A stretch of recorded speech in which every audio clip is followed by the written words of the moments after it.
Ahora, pensemos en los dos posibles sentidos, declarar justo o vindicar. Cuando Jesucristo dice que la sabiduría es justificada por sus hijos, ¿cuál sería el sentido correcto ahí entre las dos opciones? ¿Que la sabiduría es declarado justo en la corte de Dios? ¿O que se sabe que una decisión fue sabia a la hora de ver el resultado? O sea, los hijos, o sea, el producto, el resultado de la decisión muestra si fue una decisión sabia o no. Yo creo que todos, al pensar en esto, llegamos a la conclusión de que la palabra en ese contexto significa vindicar.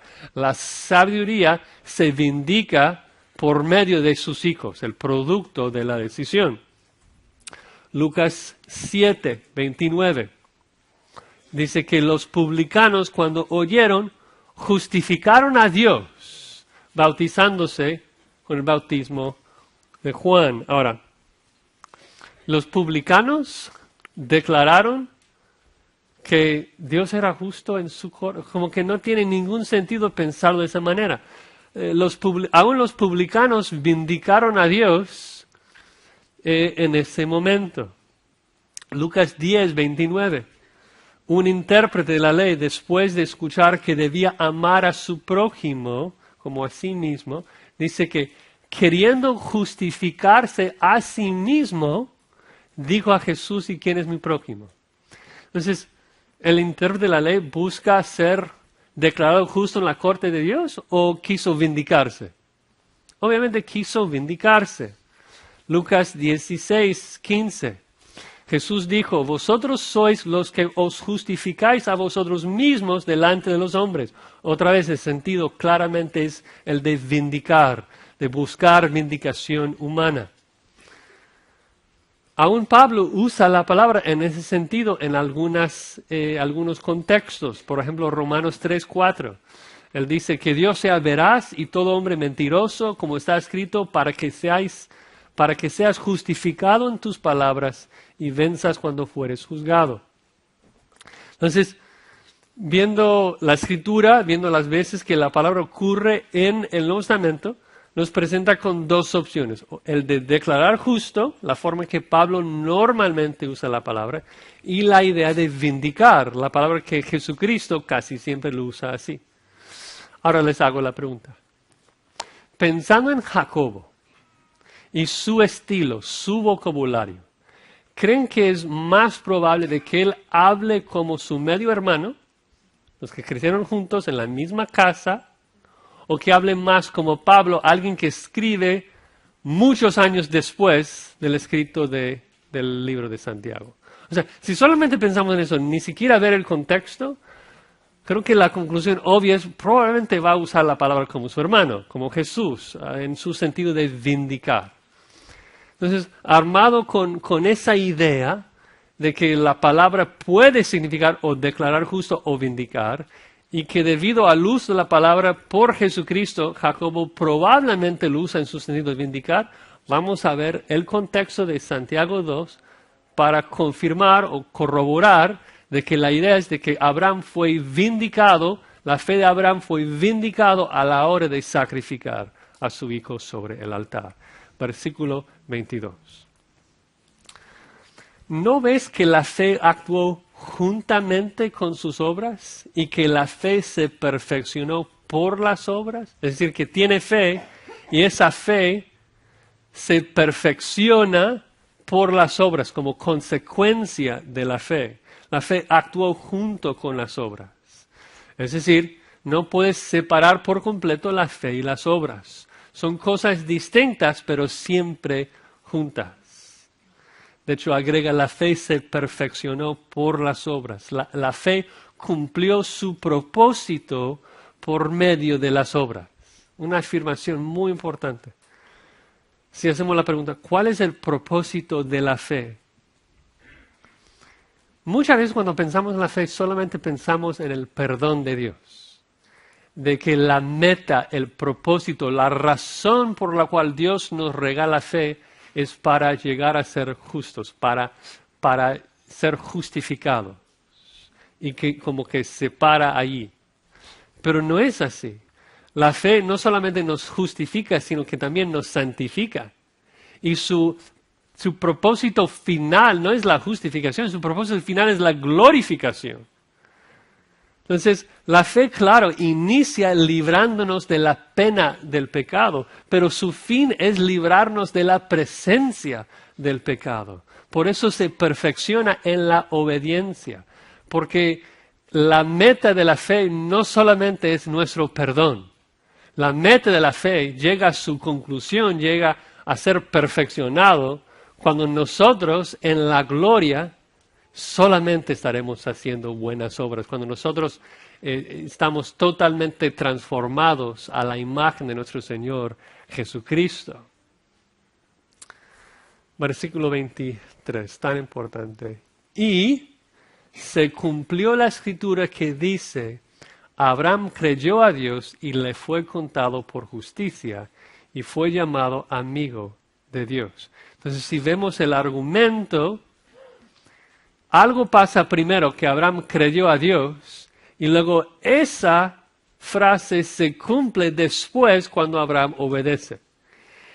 Y creo que el hecho de no conocer el libro de Génesis es lo que causa que mucha gente malinterprete este pasaje. Porque si comprendemos y entendemos cómo fluye Génesis del 15 al final de la historia de Abraham, esta porción de la Escritura es mucho más fácil de comprender, ¿no? Si yo les pregunto, ¿cuándo es que Abraham ofreció a Isaac sobre el altar? La respuesta correcta es capítulo 22. En el capítulo 22, Dios pone a Abraham a prueba y le pide que le dé su hijo sobre el altar. Pero ¿cuándo es que Abraham creyó a Dios y le fue contado por justicia? Eso se encuentra no después, sino antes. De hecho, 7 capítulos antes, en Génesis 15, versículo 6. Entonces, en Génesis 15, versículo 6, es el momento que Abraham creyó a Dios y Dios le declara justo. Abraham es salvo desde ese momento, cuando creyó a Dios y le fue contado por justicia. 7 capítulos después, muchos años después, décadas después, es cuando Abraham obedece y se hace evidente que su fe era genuina, ¿no? Entonces su fe fue vindicada, se hizo evidente 7 capítulos después cuando obedece a Dios. Y aún Dios afirma lo mismo en Génesis 22. De hecho, en el versículo 12 de Génesis 22, Dios habla de la razón que Dios puso a Abraham a prueba, que probó su fe. Y dice lo siguiente: Abraham, recuerdan, extiende su mano para degollar a Isaac. Y luego Dios da voces desde el cielo y dice: Abraham, Abraham, ya conozco que temes a Dios, por cuanto no me rehusaste tu único hijo. Ahora, pensemos bien en por quiénes Dios hizo esa afirmación. A veces Dios se humilla a nuestro nivel de comunicación y nos habla en términos humanos, como Dios en el huerto cuando pregunta a Adán y Eva, ¿dónde están? Es obvio que Dios supo dónde estaban. Hace la pregunta para tratar de ayudarles a arrepentir, a confesar su pecado. Acá cuando Dios dice, ya conozco que temes a Dios, ¿en verdad Dios no lo supo antes? Claro que Dios lo supo antes, Él es omnisciente. Entonces, ¿quiénes después del sacrificio de Abraham, quiénes aprenden de que Abraham teme a Dios? Abraham aprende un poco y nosotros aprendemos de que la fe que salvó a Abraham en Génesis 15 es una fe salvífica, una fe genuina. ¿Por qué? Porque está orando, porque se está evidenciando en la forma que vive. Dios ya lo supo. Dios lo dice por nosotros, porque la obediencia de Abraham es lo que vindica la salvación de Abraham. Entonces lo que Jacobo argumenta acá es exactamente acorde a la teología, no solamente de Pablo, sino de toda la Escritura. solamente que lo está argumentando desde un punto de vista diferente. Jacobo sabe exactamente cómo es que alguien llega a la salvación. Lo dijo en Santiago 1:21, que lo que salva al alma es la palabra de Dios, no las obras. Y Pablo también entiende que las obras necesariamente fluyen después de la salvación salvadora, después de la fe salvadora, perdón. Él dice en Romanos 2 que Dios pagará a cada uno conforme a sus obras, vida eterna a los que perseverando en bien hacer buscan gloria y honra e inmortalidad. Entonces Pablo y Jacobo entienden la misma realidad, solamente que están atacando errores diferentes, están hablando desde dos puntos de vista diferentes, porque en dos épocas diferentes tenían que lidiar con herejías diferentes, ¿no?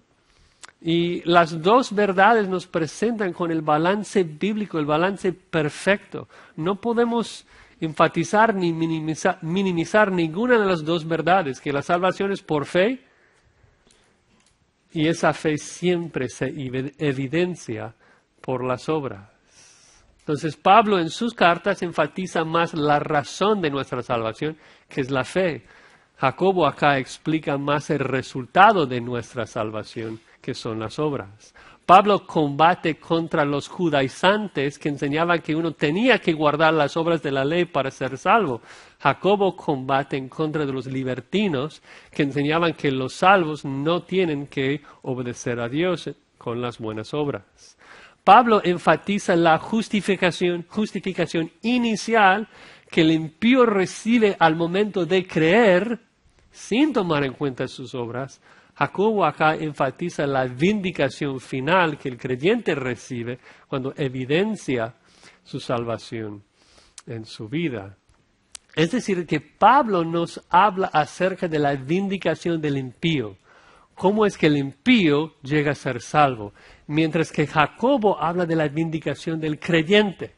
¿Cómo es que el creyente puede saber y mostrar de que él es salvo? ¿Sí ven la diferencia? Bueno, tengo que convencer a algunos todavía. Versículo 24. Dice, vosotros ves pues que el hombre es justificado por las obras y no solamente por la fe. La idea es de que el hombre es vindicado por sus obras y no solamente por la fe que tiene. No solamente es creer que nos muestra que somos salvos. Cuando creemos, vemos el fruto de esa fe también en nuestras vidas. Jacobo no está hablando de cómo es que el hombre llega a ser salvo, sino cómo es que el hombre demuestra que es salvo. El punto es que Jacobo no está interesado en tu profesión.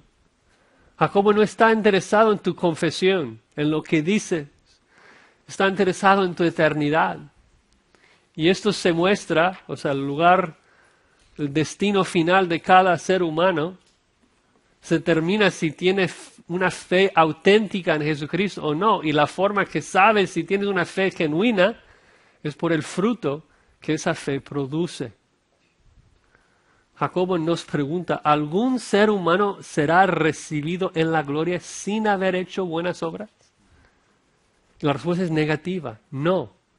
Nadie será recibido en la gloria sin haber hecho buenas obras, porque cada vez que Dios salva a alguien, juntamente con la justificación, el perdón de sus pecados le regala buenas obras en la santificación. Cada persona que Dios hace una hechura suya, una nueva creación, le regala también buenas obras para que anduviésemos en ellas. Nadie entrará en el cielo sin buenas obras, porque cada persona que Dios salva por su gracia, por medio de la fe, también recibe buenas obras. Cada cristiano necesariamente vive de manera diferente. Para aclarar, no es de que las obras contribuyen como algo meritorio, sino que son el resultado de la fe que Dios da a los suyos. Y por si no estuviéramos convencidos todavía, nos da otro ejemplo del Antiguo Testamento. Primero Abraham, un varón judío, ahora Rahab, una hermana, un creyente femenina. Dice, asimismo también Rahab la ramera no fue justificada por obras cuando recibió los mensajeros y los envió por otro camino. O sea, ¿cómo sabes que Rahab está en el cielo? ¿Cómo sabemos de que Rahab creyó no como los demonios, pero creyó con una fe auténtica, una fe salvífica? ¿Cómo sabemos esto? O sea, nosotros tenemos la capacidad de leer su corazón, de saber si realmente creyó o no en verdad. ¿Cómo sabemos? Pregunta Jacobo. ¿Cómo sabemos que verdaderamente rechazó a los dioses cananeos y creyó en Jehová? Bueno, lo sabemos por la misma manera que los espías lo supieron. Porque a la hora de confesar ser un creyente en Jehová, luego también sube a los espías al terrado y los esconde y los protege, los envía por otro camino. Es vindicada como creyente a la hora de obrar, no a la hora de profesar.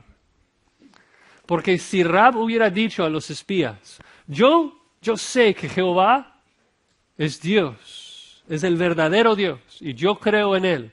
Yo soy ahora adoradora de Jehová. Y entonces toman los espías y los esconden enterrado, y luego los soldados vienen, tocan la puerta y ella dice, están arriba. ¿A qué conclusión llegaríamos nosotros? Que profesó ser temerosa de Jehová, pero nunca fue salva. Solamente fue una profesión, fue una confesión.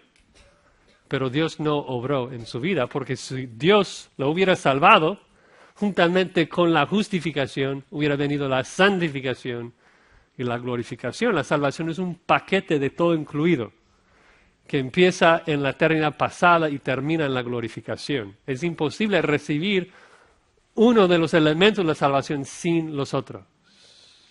Entonces, si alguien es justificado, necesariamente es santificado. Si alguien cree, necesariamente obra.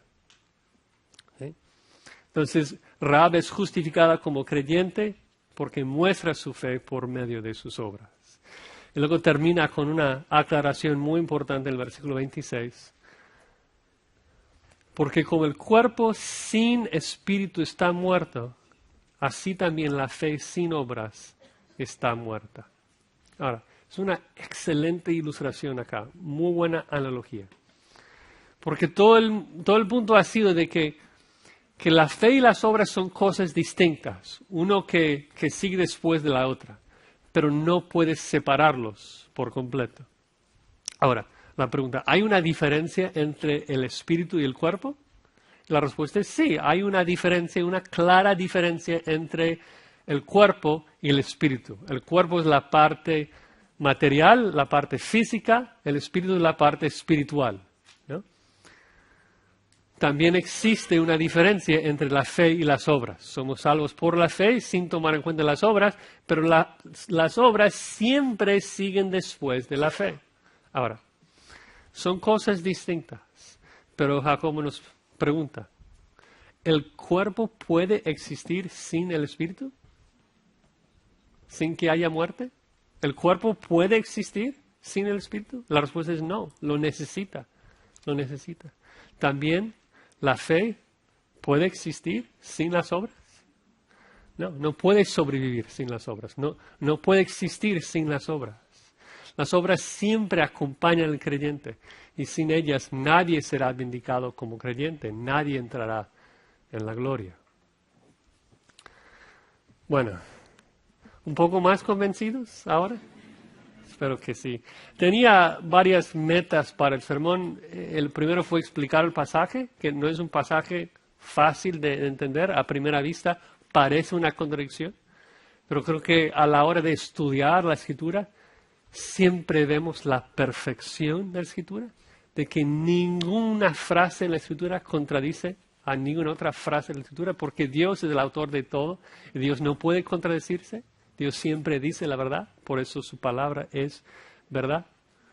También nos ayuda a refutar herejía, nos ayuda a refutar el error, porque el versículo se usa por las sectas para mostrar de que tenemos que guardar ritos. Los católicos lo usan para decir que tú tienes que hacer ciertas cosas. porque el hombre es justificado por las obras, pero entendiendo el pasaje nos damos cuenta de que no es el punto de Santiago 2. El punto es de que ningún cristiano puede tener fe sin obras. Entonces, quisiera concluir ahora pensando un poco en las implicaciones de lo que estudiamos, pensar en la forma en que nosotros debemos de reaccionar. O sea, obvio hay como la parte intelectual, en donde mi deseo y mi oración es que ustedes entiendan el rol de las obras. O sea, que nadie salga del lugar pensando, que Josías nos enseñó que debo hacer buenas obras para ser cristiano. No es lo que estamos diciendo. No necesitas hacer buenas obras para ser cristiano. Haces buenas obras porque ya eres cristiano. Pero pensemos un poco en cómo debemos de aplicar eso, cómo debemos reaccionar a esa verdad. Yo creo que básicamente existen dos posibles reacciones. Estoy seguro que hay gente acá escuchando que debe sentir temor y pavor en su corazón. Que a la luz de la verdad de que nadie llegará al cielo sin hacer buenas obras, porque son el resultado necesario de una fe genuina. Y comienzas a analizar tu vida, comienzas a buscar el fruto, la evidencia del Espíritu en tu vida, y en vez de encontrarlo, ves de que andes esclavizado todavía a tu pecado. Y que confiesas ser un cristiano, dices que sigues a Jesucristo, pero si eres honesto, no eres diferente hoy a lo que eras antes de tu supuesta conversión. De que cuando buscas el fruto del Espíritu, amor, gozo, paz, paciencia, benignidad, bondad, fe, mansedumbre, templanza, es de que te das cuenta de que esas cosas no abundan en ti. No eres más gozoso hoy que hace 10 años. No tienes más paz y paciencia hoy que hace 10 años. Entonces, este texto debe causar un temor tremendo en tu corazón, de que lo que profesas ser no es lo que eres, ¿no? Porque la gente justifica, para usar la palabra en su sentido de vindicarse, la gente justifica su conversión por medio de muchas evidencias falsas. Hay gente que anda diciendo, yo soy cristiano, ¿por qué? Porque hablo en lenguas, porque profetizo, incluso algunos que predican. Pero esos dones no autentifican la fe de nadie, ¿no? No son evidencias bíblicas. Balaam profetizó, Judas hizo milagros, no eran salvos. La única cosa que justifica tu fe, que vindica y muestra que está presente, es el fruto del Espíritu, las buenas obras que Dios hace en sus hijos. Otra gente se justifica por algo que han hecho en el pasado, ¿no? No, pero Josías, yo hice una profesión de fe, o sea, yo vine al frente, yo me arrodillé delante de Dios y confesé mis pecados. Pero si no hay ninguna diferencia entre el momento que hiciste esto y hoy, es porque Jacobo te dice que tu supuesta fe está muerta, es inútil, es demoníaca y no te va a salvar.